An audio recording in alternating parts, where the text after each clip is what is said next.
नमस्कार विद्यार्थी मित्रांनो, प्रश्न बघा. UPSC 2014च्या पेपरमध्ये विचारला गेलेला कामकाळ वेग या टॉपिकवरचा अतिशय चांगला आणि सोपा असा हा प्रश्न आपल्याला विचारला गेला आहे. हा प्रश्न सोडवायचा कसा हे आपल्याला या व्हिडिओच्या माध्यमातून बघायचं. आता प्रश्न काय अगोदर बघूया. 76 महिला एक काम 33 दिवसात पूर्ण करतात. काही कारणामुळे काही महिला कामाला येऊ शकल्या नाहीत, त्यामुळे तेच काम पूर्ण होण्यासाठी 44 दिवस लागले. तर किती महिला कामाला येऊ शकल्या नाहीत असा प्रश्न आपल्याला विचारलेला आहे. हा प्रश्न सोडवायचा कसा सांगितलंय. 76 महिला एक काम 33 दिवसात पूर्ण करतात. याला कसं लिहितो आपण? 76 गुणिले 33 या पद्धतीने. ओके, पुढे काय सांगितलंय की काही कारणास्तव काही महिला या 76 पैकी कामाला येऊ शकल्या नाही, त्यामुळे जे काम 33 दिवसात संपायचं होतं त्यासाठी आता 44 दिवस लागतात. मग नेमकं किती महिला कामाला येऊ शकल्या नाहीत हे आपल्याला माहिती आहे का? नाही. त्यासाठी आपण कन्सिडर केलं की एक्स महिला कामाला येऊ शकल्या नाही. मग पहिले 76 महिला कामाला येत होत्या. आता प्रत्यक्ष कामाला येणाऱ्या महिलांची संख्या किती होईल? मग 76 वजा एक्स, ज्या की एक्स कामाला आलेल्या नाहीत. मग 76 वजा एक्स म्हणजे कामाला आलेल्या महिलांची संख्या आहे. मग इथे आपण एवढ्या महिला कामाला आल्या. आता या महिला किती दिवसात ते काम पूर्ण करतात? तर 44 दिवसात ते काम पूर्ण करतात.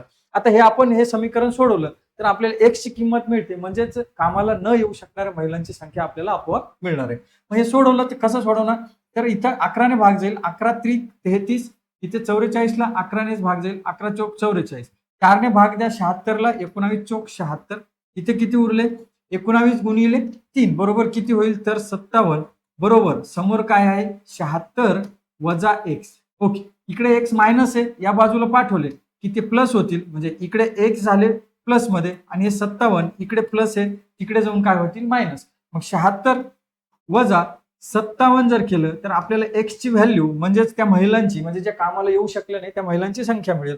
मग एक्स बरोबर 76 वजा 57 जर केलं तर आपल्याला किती किंमत मिळते एक्स ची? तर 19 एवढी. याचा अर्थ काय? तर कामाला न येऊ शकणाऱ्या महिलांची संख्या किती होते?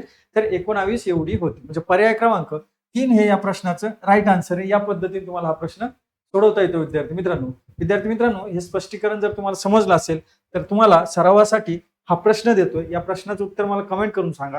आणि हा व्हिडिओ आवडला असेल तर या व्हिडिओला लाईक करा, शेअर करा आणि SB अकॅडमी चॅनलला सबस्क्राईब करा. धन्यवाद विद्यार्थी.